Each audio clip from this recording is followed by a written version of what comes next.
आखिर कैसे हुआ शिव जी का जन्म? क्या शिव जी ने खुद को किया था प्रकट?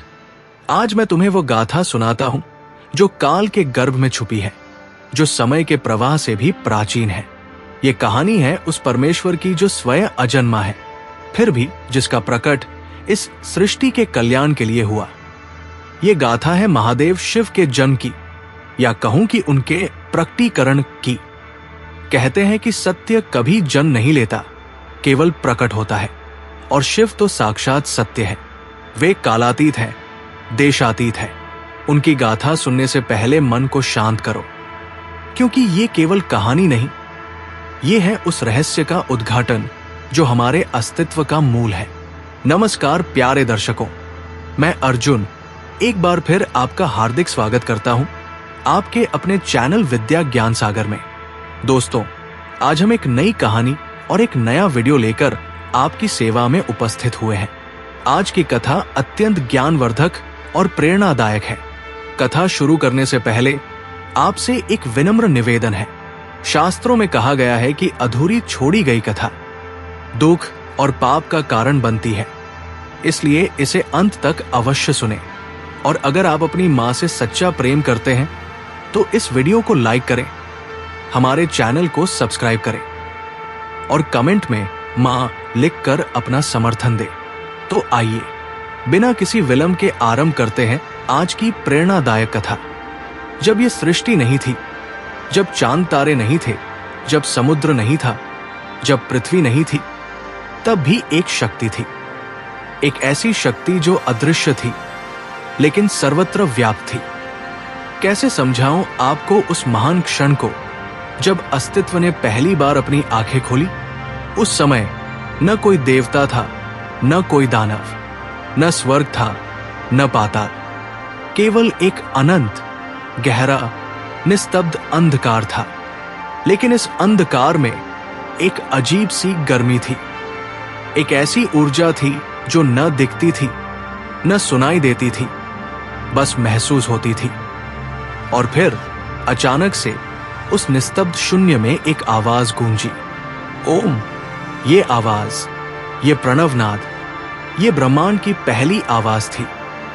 और इस आवाज के साथ ही कुछ हिला, कुछ जागा, कुछ जन्मा। लेकिन सुनिए, ये जन्म कोई साधारण जन्म नहीं था। ये था स्वयंभू का जन्म, यानी जो खुद से पैदा हुआ, जिसका कोई माँ बाप नहीं था, जिसका कोई कारण नहीं था। वो सिर्फ था क्योंकि उसका होना ही सब कुछ था। उस अनंत अंधकार में अचानक से एक ज्योति जली। ये कोई साधारण ज्योति नहीं थी, ये थी चैतन्य की ज्योति, ये थी शिव की ज्योति। इस ज्योति के प्रकाश में पहली बार कुछ दिखा, और वो था एक आकार, एक ऐसा आकार जो न तो पूरी तरह से मानवीय था, न पूरी तरह से दिव्य। वो था शिव का प्रथम रूप। लेकिन सबसे अद्भुत बात यह थी कि यह रूप स्थिर नहीं था, यह लगातार बदल रहा था। कभी ये एक तेजस्वी युवा दिखता था, कभी एक गंभीर तपस्वी, कभी एक उन्मत्त नर्तक। और फिर शिव ने अपनी पहली सांस ली। वो सांस, वो दिव्य श्वास, उससे पूरा ब्रह्मांड काम गया। उस सांस से हवा पैदा हुई, उस सांस से जीवन की शुरुआत हुई। लेकिन शिव अकेले थे इस विशाल शून्यता में, बिल्कुल अकेले। और शायद यही उनकी पहली पीड़ा थी, अकेलेपन की पीड़ा। शिव के हृदय में करुणा जन्मी, और इस करुणा से एक और शक्ति प्रकट हुई, पालनकर्ता विष्णु। विष्णु जी के अकेलेपन से एक इच्छा जन्मी, सृष्टि की इच्छा, कुछ बनाने की इच्छा। और इस इच्छा से उनके नाभि कमल से एक और चेतना जन्मी। वो थे ब्रह्मा, सृष्टिकर्ता ब्रह्मा। जब ब्रह्मा जी की आंखें खुली तो उन्होंने अपने चारों ओर देखा, सिवाय अंधकार के कुछ नहीं दिखा। वे घबरा गए, डर गए। मैं कौन हूं? उन्होंने पूछा। मैं कहां हूं? मेरे पिता कौन है? लेकिन कोई जवाब नहीं मिला, केवल गूंज थी, अपनी ही आवाज की गूंज। विष्णु जी शांत थे, गंभीर थे, उन्होंने ब्रह्मा जी को देखा और मुस्कुराए। चिंता मत करो ब्रह्मा, हम दोनों यहां हैं किसी उद्देश्य से। हमारा जन्म कोई संयोग नहीं है, लेकिन फिर भी दोनों के मन में एक सवाल था। हमारा स्रोत कौन है, हमारा मूल कौन है? युगों युगों बाद एक दिन ऐसी घटना घटी जिसने संपूर्ण ब्रह्मांड को हिला दिया। ब्रह्मा जी और भगवान विष्णु के मध्य एक भीषण विवाद छिड़ गया। दोनों का अहंकार चरम सीमा पर पहुंच गया था। ब्रह्मा जी अपनी सृजन शक्ति के मद में कहने लगे, मैं ही सर्वोच्च हूं, मैंने इस सृष्टि की रचना की है, मैं सभी का जन्मदाता हूं, इसलिए मैं सबसे महान हूं। इसके उत्तर में भगवान विष्णु का स्वर गूंजा, जिसमें अटूट विश्वास की गर्जना थी। नहीं ब्रह्मा जी, मैं ही सर्वोच्च हूं, मैं इस सृष्टि का पालन करता हूं, मैं ही समस्त जीवों की रक्षा करता हूं। मेरे बिना आपकी सृष्टि का कोई अर्थ नहीं। दोनों देवों के बीच ये वाद विवाद इतना तीव्र हो गया कि समूचा ब्रह्मांड कांप उठा। उनके तर्कों की ध्वनि तीनों लोकों में गूंजने लगी। समुद्र की लहरें तूफान बन गई, पर्वत हिल गए और सभी जीव भयाकुल हो गए। जब शब्दों का युद्ध चरम पर पहुंचा तो दोनों देवों ने अपने दिव्यास्त्र निकाले। ब्रह्मा जी ने अपना ब्रह्मास्त्र तैयार किया, जिसकी चमक से 10 दिशाएं प्रकाशित हो गई। उधर भगवान विष्णु ने अपना सुदर्शन चक्र हाथ में लिया, जिसकी गर्जना से आकाश फट गया। यह दृश्य इतना भयानक था कि देवता, दानव, मानव सभी थरथर कांपने लगे। लगता था जैसे महाप्रलय आ गया हो। दोनों देवों की शक्ति इतनी प्रबल थी कि यदि वे युद्ध करते तो संपूर्ण सृष्टि का विनाश हो जाता। इसी क्षण जब सब कुछ समाप्त होने के कगार पर था, एक अद्भुत घटना घटी। अचानक ब्रह्मा जी और भगवान विष्णु के मध्य एक अद्भुत ज्योति प्रकट हुई।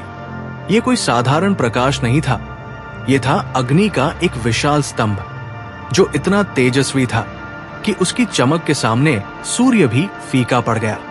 यह स्तंभ न तो ऊपर समाप्त हो रहा था, न नीचे। ये अनंत था, असीम था। इस अद्भुत दृश्य को देखकर दोनों देवों का युद्ध रुक गया। वे अवाक रह गए। उनके मन में जिज्ञासा जगी, ये कैसा प्रकाश है जो उनके तेज को भी मात दे रहा है? ब्रह्मा जी ने अपना अहंकार छोड़कर कहा, ये क्या है विष्णु जी? इतना प्रभावशाली तेज मैंने कभी नहीं देखा। विष्णु जी भी विस्मित थे। उन्होंने कहा, मैं भी इसे नहीं जानता, आइए इसका रहस्य जानते हैं। मैं इसका अंत ढूंढता हूं, आप इसका आदि ढूंढिए। दोनों देवों ने अपनी अपनी दिशा में यात्रा प्रारंभ की। भगवान विष्णु ने वराह, सुअर का रूप धारण किया और उस ज्योति स्तंभ के नीचे के छोर की खोज में निकल पड़े। उनकी गति तीव्र थी, दृढ़ संकल्प था। वे हजारों योजन नीचे गए, लाखों योजन, पर स्तंभ का अंत दिखाई नहीं दिया। उधर ब्रह्मा जी ने हंस का रूप धारण किया और ऊपर की ओर उड़ चले।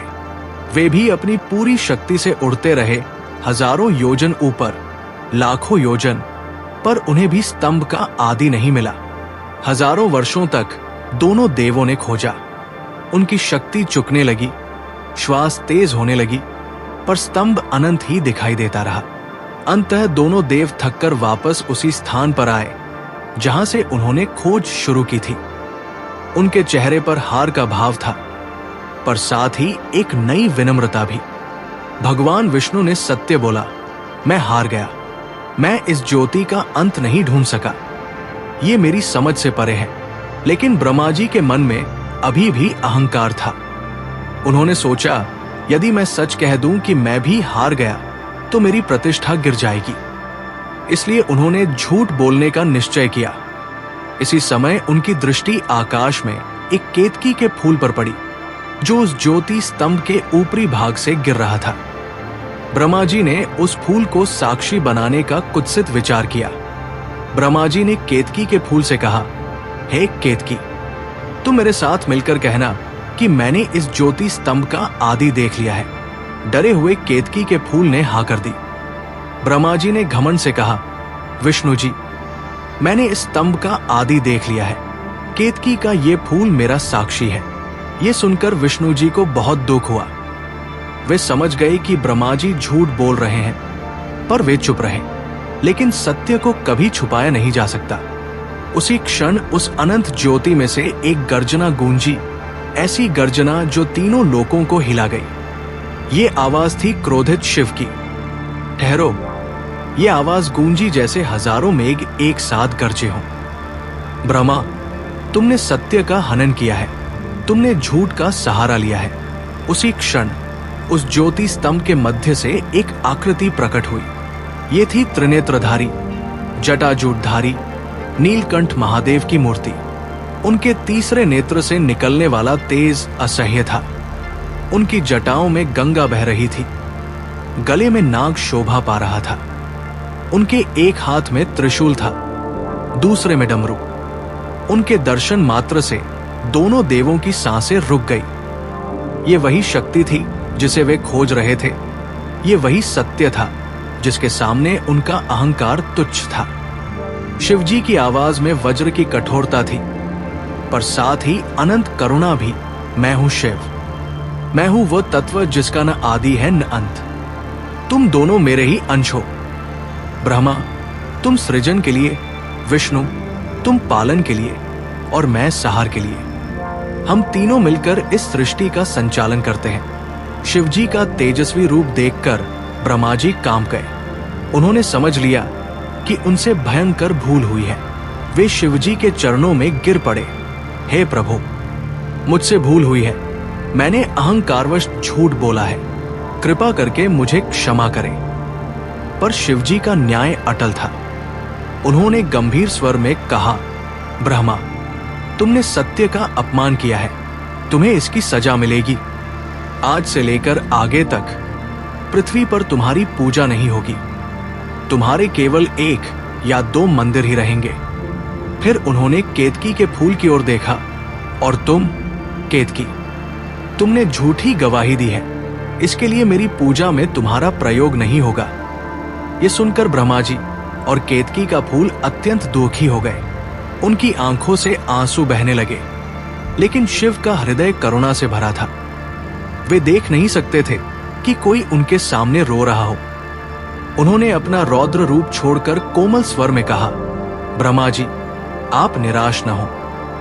आपकी पूजा न सही, पर आपका सम्मान सदैव बना रहेगा। आप सभी यज्ञों के आरंभ में पूजे जाएंगे।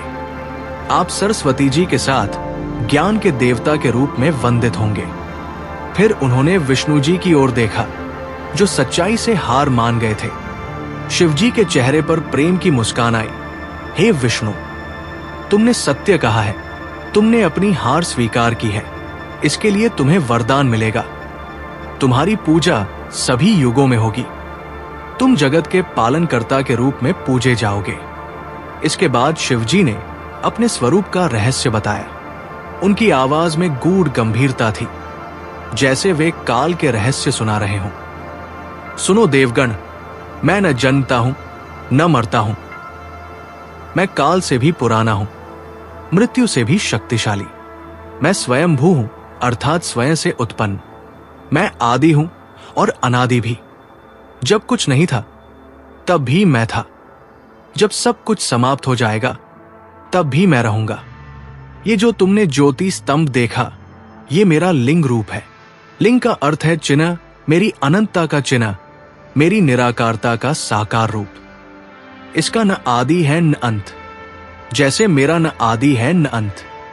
शिवजी ने आगे कहा, इस सृष्टि के संचालन के लिए मैंने तुम दोनों को अपने अंश के रूप में भेजा है। ब्रह्मा, तुम रजोगुण से युक्त होकर सृजन करोगे। विष्णु, तुम सत्वगुण से युक्त होकर पालन करोगे। और मैं तमोगुण से युक्त होकर जब आवश्यकता होगी तब सहार करूंगा। पर यह भूल मत जाना कि हम तीनों एक ही हैं। त्रिदेव कहे जाते हैं, पर तत्व में एक है। जैसे एक वृक्ष की 3 शाखाएं होती हैं, वैसे ही एक परमात्मा के 3 रूप हैं। अब मैं तुम्हें शिव के एक और जन्म की कथा सुनाता हूं, जो विष्णु पुराण में वर्णित है। यह कथा दिखाती है कि कैसे लीला के लिए शिव ने बाल रूप धारण किया। एक समय ब्रह्मा जी को लगा कि सृष्टि के कार्य में उन्हें एक सहायक की आवश्यकता है। उन्होंने घोर तपस्या की, गहरी साधना में डूब गए। उनकी तपस्या इतनी तीव्र थी कि उनका शरीर अग्नि की तरह तप रहा था। जब उनकी तपस्या चरम पर पहुंची तो अचानक उनकी गोद में एक बालक प्रकट हुआ। यह बालक अत्यंत सुंदर था, पर रो रहा था। उसकी आंखों से आंसू बह रहे थे। ब्रह्मा जी ने प्रेम से उस बालक को उठाया और पूछा, बेटा, तुम क्यों रो रहे हो? बालक ने मासूमियत से कहा, मेरा कोई नाम नहीं है, मैं कौन हूं मुझे नहीं पता। ब्रह्मा जी ने कहा, तुम रो रहे हो इसलिए तुम्हारा नाम रुद्र होगा। रू रोना, द्र दूर करने वाला। उस बालक में अद्भुत शक्तियां थी। एक दिन उस बालक ने अपना पहला तांडव नृत्य किया। उसके पैरों की थाप से धरती कांप गई। उसकी मुद्राओं से आकाश में बिजली चमकने लगी। यह नृत्य इतना शक्तिशाली था कि सारे देवता डर गए। इंद्र ने कहा, यह बालक कैसा है? इसके नृत्य से तो ऐसा लग रहा है जैसे प्रलय आ गया हो। वायुदेव ने कहा, इसके नृत्य की हर मुद्रा में सृष्टि और संहार दोनों दिखाई दे रहे हैं। अग्निदेव ने कहा, मैं अग्नि हूं, पर इसके तेज के आगे मैं भी फीका पड़ गया हूं। सभी देवता ब्रह्मा जी के पास आए और पूछा, प्रभु, ये बालक कौन है? इसमें इतनी शक्ति कहां से आई? ब्रह्मा जी ने गर्व से कहा, यह मेरा पुत्र है, इसका नाम रुद्र है। लेकिन मैं जानता हूं कि यह केवल मेरा पुत्र नहीं है, यह साक्षात महाकाल है, जो मेरी तपस्या से प्रसन्न होकर इस रूप में आया है। समय के साथ उस बालक का असली स्वरूप प्रकट होने लगा। उसके सिर पर जटा आ गई, जिसमें गंगा का स्रोत बहता था। उसके गले में नीलकंठ का निशान प्रकट हुआ। उसके हाथों में त्रिशूल और डमरू आ गए। उसके तीसरे नेत्र का प्राकट्य सबसे अद्भुत था। जब वो पूर्ण रूप से क्रोधित होता तो उसका तीसरा नेत्र खुलता और उससे ऐसी अग्नि निकलती जो किसी भी पाप को भस्म कर देती। एक दिन देवताओं ने देखा कि वो किसी गहरे ध्यान में बैठा है। उसके चारों ओर एक दिव्य प्रकाश था। उसकी सांसें इतनी गहरी थी कि ऐसा लग रहा था जैसे वो पूरे ब्रह्मांड की सांस ले रहा हो। इंद्र ने हिम्मत करके पूछा, हे महान आत्मा, आप कौन हैं? आपकी ये शक्ति, ये तेज, ये दिव्यता, ये सब कहां से आता है? तब उस युवा ने आंखें खोली। उसकी आंखों में अनंत करुणा थी, अनंत ज्ञान था। मैं हूं शिव, मैं काल का भी काल हूं, मैं मृत्यु का भी मृत्यु हूं। मैं वो तत्व हूं जो सब में है पर किसी के बंधन में नहीं है। मैं निराकार होकर भी साकार रूप धारण करता हूं। मैं गुणातीत होकर भी सभी गुणों का आधार हूं। शिवजी ने अपने स्वरूप का एक और रहस्य प्रकट किया। वे कहने लगे, मैं अर्धनारीश्वर हूं। मेरा आधा भाग पुरुष है, आधा नारी। यह दिखाता है कि सृष्टि में पुरुष और प्रकृति दोनों समान रूप से आवश्यक है। बिना शक्ति के शिव निष्क्रिय है, बिना शिव के शक्ति दिशाहीन है। उन्होंने अपने शरीर का आधा भाग मां पार्वती के रूप में दिखाया। यह दृश्य इतना दिव्य था कि सभी देवता मुग्ध हो गए। देखो, शिव जी ने कहा, यह है संपूर्ण सृष्टि का रहस्य। मैं और मेरी शक्ति, हम दो होकर भी एक है। जैसे अग्नि और उसकी गर्मी अलग नहीं है, वैसे ही शिव और शक्ति अलग नहीं है। शिवजी ने बताया कि उन्होंने कैलाश पर्वत को अपना निवास क्यों बनाया। कैलाश पर्वत धरती का सबसे ऊंचा स्थान है। वहां से मैं संपूर्ण सृष्टि पर नजर रख सकता हूं। वो स्थान इतना पवित्र है कि वहां की हवा में भी मेरी उपस्थिति का एहसास होता है। मेरे साथ वहां मां पार्वती है, जो मेरी शक्ति है। गणेश और कार्तिकेय हैं, जो मेरे पुत्र हैं। नंदी है, जो मेरा सबसे प्रिय भक्त है। ये पूरा परिवार मिलकर सृष्टि के कल्याण के लिए कार्य करता है। शिवजी ने अपना अंतिम संदेश दिया, हे देवगण, मैंने तुम्हें अपना परिचय दिया है। अब तुम जानते हो कि मैं कौन हूं। मैं सबका हूं, पर किसी का नहीं। मैं सब में हूं, पर सबसे अलग हूं। याद रखना, न मैं जन्मता हूं न मरता हूं, मैं केवल प्रकट होता हूं और अप्रकट हो जाता हूं। जैसे सूर्य उदय और अस्त होता दिखता है, पर वास्तव में वो सदा ही है। ये कहकर शिवजी फिर से उसी ज्योति स्तंभ में विलीन हो गए। इस कहानी में जो सत्य छुपा है वो ये है कि शिव हमारे भीतर है, उन्हें बाहर खोजने की जरूरत नहीं। जब हम अपने अहंकार को छोड़ देते हैं तो वही शिव तत्व प्रकट हो जाता है। यही है शिव के जन्म का सबसे गहरा रहस्य। वे तब जन्म लेते हैं जब हम उनके लिए स्थान बनाते हैं। प्यारे भक्तों, हमें आशा है कि ये कथा आपके जीवन में सकारात्मक बदलाव लेकर आई होगी। कृपया इसे लाइक करें और दूसरों तक पहुंचाने के लिए इसे शेयर करें। अपने श्रद्धा भाव को कमेंट सेक्शन में ओम नमः शिवाय लिखकर प्रकट करें। इस कथा को अंत तक देखने के लिए आपका दिल से धन्यवाद। हर हर महादेव।